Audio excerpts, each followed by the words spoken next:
Hello everyone, good morning সকলকে। আজকে mega episode 2 করব। আমরা জেনেছিলাম যে প্রত্যেকটা জৈব যৌগের মূল উপাদান হচ্ছে কার্বন। সেই কার্বনকে যদি আমরা ইলেকট্রন বিন্যাস করি তাহলে তার সর্ববহিঃস্থ কক্ষে অর্থাৎ কে কক্ষে 2টো এবং বাইরের কক্ষে এল কক্ষে রয়েছে 4টে। আমরা জানি প্রত্যেকটা পরমাণু সর্বদা দ্বৈত সূত্র, সাধারণত হিলিয়ামের ক্ষেত্রে আমরা হিলিয়ামের মতন হতে চাই। তাছাড়া আর প্রত্যেকটা পরমাণু চায় তাদের নিকটতম নিষ্ক্রিয় মৌল মানে তাদের সর্ববহিঃস্থ কক্ষে 8 রাখতে। তাহলে কার্বনের ইলেকট্রন বিন্যাস করে আমরা জেনেছি তার সর্ববহিঃস্থ কক্ষে 4 রয়েছে। তাহলে তাকে 8 করতে হলে 4টি ইলেকট্রন দরকার। সে কি করে? অপর পরমাণুর সঙ্গে ইলেকট্রনের দ্বারা সমযোজী বন্ধনের মাধ্যমে তার সর্ববহিঃস্থ কক্ষে 4 করে আরেকটা 4টে ইলেকট্রন নিয়ে জৈব যৌগ উৎপন্ন করে। এবং কার্বনের যোজ্যতা সেই জন্য আমরা সবসময় 4 দেখতে পাই, তাই কার্বনের চতুর্যোজ্যতা দেখা যায়। এই কার্বনের স্ট্রাকচারটা কেমন থাকে, তার 4টে হাত কেমন অবস্থায় থাকে, এই কনফিউজ বা এই ধারণাটাকে ক্লিয়ার ভাবে উপস্থাপন করেছেন বিজ্ঞানী ভান ডা হাভ এবং লাবেল। তারা কার্বনের সমচতুস্তলকীয় একটা মডেল মতবাদ প্রকাশ করেন। কোশ্চেন আসে যে ভান ডা হাভ এবং লাবেলের কার্বনের চতুস্তলকীয় মডেলটি উপস্থাপন করো। আমরা কি জেনেছি? ভান ডা হাভ এবং লাবেল বলেছেন প্রত্যেকটা কার্বন পরমাণুর 4টি যোজ্যতা কখনো একই লেভেলে থাকবে না, কখনো একই সমতলে থাকবে না। কাল্পনিক যে সমচতুস্তলক 4টে তল আমরা কল্পনা করছি, সে কাল্পনিক সমচতুস্তলকের সর্বদা সার্কেল মানে কোর পয়েন্ট কেন্দ্রে থাকছে কার্বন পরমাণু এবং তার যে 4টি যোজ্যতা তারা শীর্ষবিন্দুর দিকে প্রসারিত হচ্ছে, শীর্ষবিন্দুর দিকে প্রসারিত হচ্ছে। এবং কার্বন পরমাণুর যে কোনো দুটি যোজ্যতা, সেটা আইদার এটা এটা এটা এটা, তুমি এটা মনে করলেও হবে আবার এটা মনে করলেও হবে, যেদিকেই মনে করো সেই দুটি যোজ্যতার মধ্যবর্তী কোণ হবে 109 ডিগ্রি 28 মিনিট। ডিগ্রি মিনিট কি করে মনে রাখবে? মাথায় টিপ মানে ডিগ্রি আর বর্ষার দানা মানে মিনিট, মানে এইরকম একটা রেপ দেওয়াটাকে মিনিট আর টিপটাকে বলে ডিগ্রি। তাহলে কি জানলাম? আমরা জানলাম কার্বন পরমাণুর সমচতুস্তলকীয় মডেল দেখা যায় কেন, এবং কার্বনের যে সমচতুস্তলকীয় মডেল সেটা কে উপস্থাপন করেন এবং সেই মতবাদে কি বলা হয়েছিল তুলে নিতে পারো। এবার আমরা কার্বনের যে সমচতুস্তলকীয় মডেলটা জানলাম ভান ডা হাভ এবং লাবেল থেকে, সেটা কতটা প্রযোজ্য তা জানার জন্য আমরা মিথেন যে পেয়েছিলাম জৈব যৌগ, সেই মিথেনের স্ট্রাকচার বা গঠনটা আমরা অঙ্কন করেছি এবং সেখানে কিভাবে সেই মতবাদটা সিদ্ধ হচ্ছে, স্বতঃসিদ্ধ হচ্ছে, সেটা আমরা দেখব। মিথেনের সংকেত আমরা সাধারণত ক্লাস 7 থেকে জেনে গেছি, মিথেনের সংকেত CH4। এই মিথেনের ছবিটা এঁকেছি, তোমরা ছবিটা লক্ষ্য রাখবে, আমি বোঝানোর সময় তারপরে লাস্টে তুলে নেবে। মিথেনের কার্বন পরমাণুর 4টি যোজ্যতা 1 2 3 4, 4টি যোজ্যতা H পরমাণুর সঙ্গে সমযোজী বন্ধনে যুক্ত হয়ে মিথেন অণু গঠন করে। এবং এই মিথেনের গঠনটা কেমন? ত্রিমাত্রিক, এবং তার আকারটা এবং এই মিথেনের গঠনটা কেমন? ত্রিমাত্রিক সমচতুস্তলকের মতন আকার গঠন করে, যার কেন্দ্রে থাকে কার্বন পরমাণু এবং শীর্ষবিন্দুর দিকে হাইড্রোজেন পরমাণু নিউক্লিয়াস থাকে। কেন্দ্রে কার্বন পরমাণু নিউক্লিয়াস আর 4টি শীর্ষবিন্দুর দিকে হাইড্রোজেন পরমাণু নিউক্লিয়াস থাকে।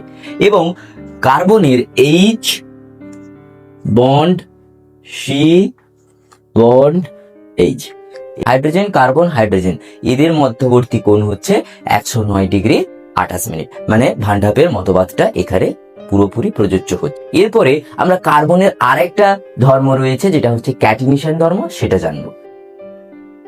আমরা এর আগে মিথেনের গঠনটা দেখলাম, এবার ক্যাটিনেশন ধর্ম রয়েছে। এই ক্যাটিনেশন ধর্মটা কি এবং কেনই বা কার্বনের মধ্যে ক্যাটিনেশন ধর্ম দেখা যায় সেটা একটু জেনে নেব, তারপরে স্ট্রাকচারটা আঁকবো। ক্যাটিনেশন ধর্মে কার্বন পরমাণুগুলি পরস্পরের সঙ্গে এক বন্ধন, দ্বিবন্ধন এবং ত্রিবন্ধনের দ্বারা যখন পরস্পরের সঙ্গে যুক্ত হয়ে মুক্ত অথবা বদ্ধ অবস্থায় দীর্ঘ একটা শৃঙ্খল গঠন করবে, কার্বনের যে এই ধর্মটা, এই ধর্মটাকে আমরা বলবো ক্যাটিনেশন ধর্ম। অর্থাৎ এক বন্ধন, দ্বিবন্ধন এবং ত্রিবন্ধন দ্বারা যুক্ত হয়ে একটা দীর্ঘ শৃঙ্খল গঠন করতে পারে এই যে ক্যারেক্টার, এই ধর্মটাকে আমরা বলবো ক্যাটিনেশন ধর্ম। অন্যান্য ক্ষেত্রেও ক্যাটিনেশন ধর্ম দেখা যায়, কিন্তু কার্বনের সব থেকে বেশি দেখা যায়। কিরকম না, আমরা দেখেছি কার্বন পরমাণুগুলির একটা আলাদা ইলেকট্রন বিন্যাস রয়েছে। কেমন? 2, 4, কে কক্ষে 2 এল কক্ষে 4। অর্থাৎ এর সর্ববহিষ্ঠ কক্ষে 4টে ইলেকট্রন রয়েছে এবং এর দরকারও 4টে, মানে 8 করতে গেলে একে আরো 4টে ইলেকট্রন দরকার। আমাদের যত পরমাণু রয়েছে তার মধ্যে কার্বনের শুধুমাত্র একাই, যার লাস্ট কক্ষপথে যটা রয়েছে কার্বন, সেই তত পরিমাণ কার্বন তাকে আরো দরকার, সেই জন্য বিশেষ ইলেকট্রন বিন্যাস। 2 নম্বর, কার্বন পরমাণুর যে স্ট্রাকচার শেপটা এতই ছোট যে ক্যাটিনেশন ধর্মের জন্য পারফেক্ট। কার্বন কার্বন বন্ধন, একটা কার্বনের সঙ্গে আরেকটা কার্বন যে জুড়ে রয়েছে তাদের যে বন্ধন শক্তি এতটা তীব্র, 83 কিলো ক্যালোরি, স্থায়ী হয়, সহজে ভাঙে না। এবং আরেকটা জেনে গেছি আমরা আগে, কার্বনের চতুর্যোজ্যতা, কারণ কার্বনের 4টে হাত, মা দুর্গার 10টা হাত, কার্বনের চতুর্যোজ্যতা বা 4টে হাত বলে তোমরা মনে রাখতে পারবে যে কার্বনের 4টে হাত। তাহলে জানলাম কার্বন পরমাণুর ইলেকট্রন বিন্যাস একটা বিশেষ ধরনের রয়েছে এবং কার্বন কার্বনের মধ্যে বন্ধন শক্তি এতটাই তীব্র যে তাদের কার্বন কার্বনগুলো বন্ধনগুলো কি হয়, স্থায়ী প্রকৃতির হয় এবং কার্বনের আকার একটু ছোট হয় এবং কার্বনের মধ্যে চতুর্যোজ্যতা দেখা যায়। এবং কি হয়, কার্বন পরমাণুগুলি পরস্পরের সঙ্গে যুক্ত হয়ে এক বন্ধন, দ্বিবন্ধন অথবা ত্রিবন্ধন দ্বারা যুক্ত হয়ে কি করে, মুক্ত শৃঙ্খল না হলে বদ্ধ শৃঙ্খল করে। কিরকম, একটা কার্বন, এটা একটা কার্বন, এটা একটা কার্বন, এটা একটা কার্বন, তাহলে এই কার্বন এই কার্বনের মধ্যে এক বন্ধন, এই কার্বনের মধ্যে এক বন্ধন, এই কার্বনের মধ্যে এক বন্ধন।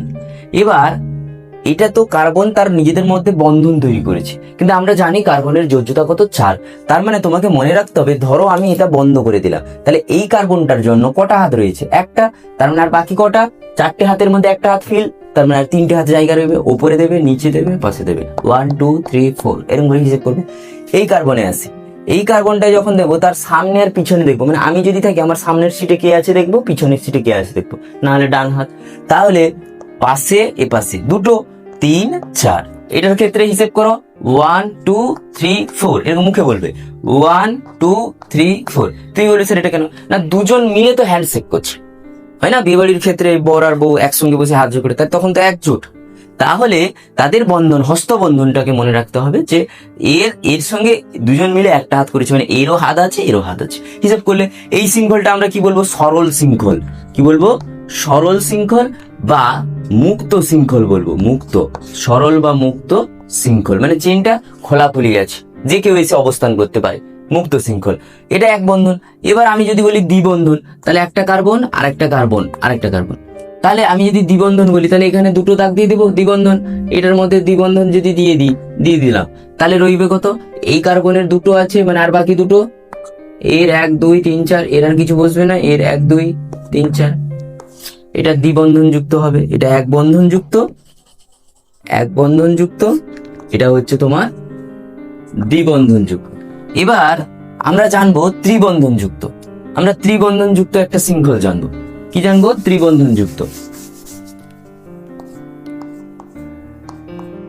দিয়ে দিলাম।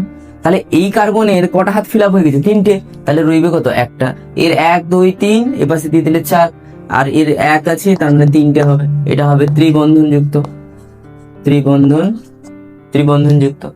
এইগুলো সব হচ্ছে মুক্ত শৃঙ্খল। আমরা তাহলে বদ্ধ শৃঙ্খল একটা আঁকি, বেনজিন বলয়াম মতন 4টে কার্বন এঁকে দিলে, এর মাঝখানে একটা, এর মাঝখানে দিয়ে সবগুলার মধ্যে একটা করে দাগ দিয়ে দাও, সবগুলোর মধ্যে একটা করে দাগ দিয়ে দাও, দিয়ে যে কোনো একটা তোমার পছন্দের, তোমাকে যা বলছে তোমার পছন্দের যে কোনো একটা কার্বনকে ধরে একটা ছেড়ে একটা দ্বিবন্ধন করো। আমি বলবো এটাকে ছাড়বো, তাহলে এটা ধরলাম, তাহলে এখানে যদি দ্বিবন্ধন করি তাহলে এটা বাদ দেবো, এখানে দ্বিবন্ধন, এটা বাদ দেবো, এখানে দ্বিবন্ধন, এটা বাদ হয়েছে দ্বিবন্ধন, তাহলে হয়ে গেল।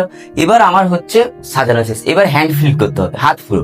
আমি এই কার্বনটা দেখি, ধরো এই কার্বনের জন্য একটা হাত 2 3, 3টে হাত, আর কটা রয়েছে স্যার, 4টে, তার মানে উপরে 1 2 3 4, 1 2 3 4, 1 2 3 4, 1 2 3 4, 1 2 3 4, হয়ে গেল।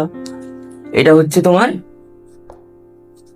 বদ্ধ শৃঙ্খল, এটা হচ্ছে তোমার বদ্ধ শৃঙ্খল, হয়ে গেল। তাহলে কার্বন পরমাণু পরস্পরের সঙ্গে এক বন্ধন, দ্বিবন্ধন অথবা ত্রিবন্ধন দ্বারা যখন একটা মুক্ত অথবা বদ্ধ শৃঙ্খল, দীর্ঘ একটা শৃঙ্খল গঠন করবে, কার্বন পরমাণুর এই যে বিশেষ ধর্মটা তাকে আমরা বলবো ক্যাটিনেশন ধর্ম। আমরা এই ক্যাটিনেশন ধর্ম এবং চতুর্যোজ্যতার সাহায্যে কিভাবে একটা কার্বন পরমাণু জৈব যৌগ গঠন করছে, তখন তাদের কি নামকরণ হচ্ছে সেটা আমরা পরবর্তী ভিডিওতে দেখবো।